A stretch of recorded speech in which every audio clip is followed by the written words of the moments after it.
Ruqayya and Maimuna were more than best friends.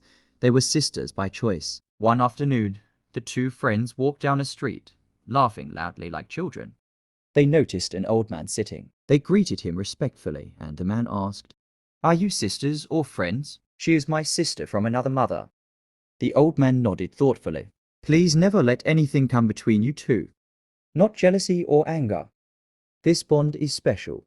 "Yes, sir, we promise," they answered softly.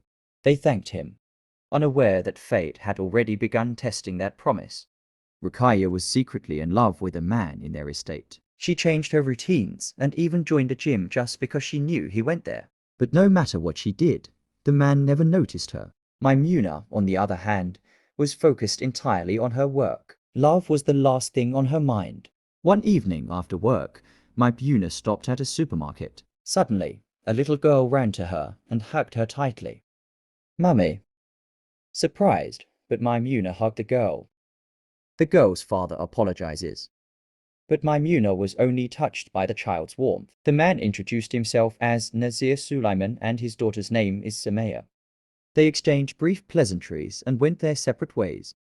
Coincidentally, they met again days later at a restaurant. Samaya ran to Maimuna once more, hugging her and calling her mummy. Curious, Maimuna asked why. Mohammed explained that Samaya's mother had died during childbirth.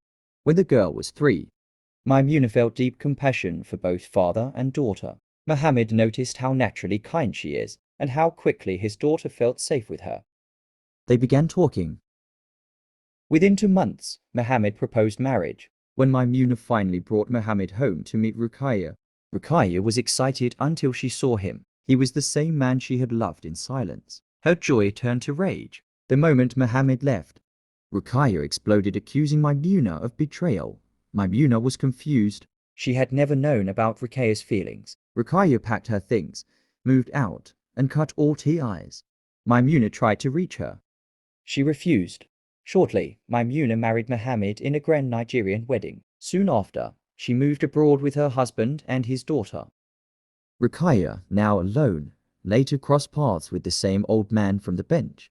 When he asked about Maimuna, Ruqayya spoke bitterly. The old man shook his head sadly. "I warned you both. Your stars worked together. That man was never meant to be your husband. If you had forgiven your friend and attended the wedding, you would have met your own husband that day, richer, more handsome, and destined for you. He came from abroad just for that wedding. He looked for you, even though he didn't know who he was looking for." Ruqayya burst into tears, begging and asking how to fix everything. The old man replied, "You had one chance, forgiveness. You chose jealousy instead." And with that, he walked away.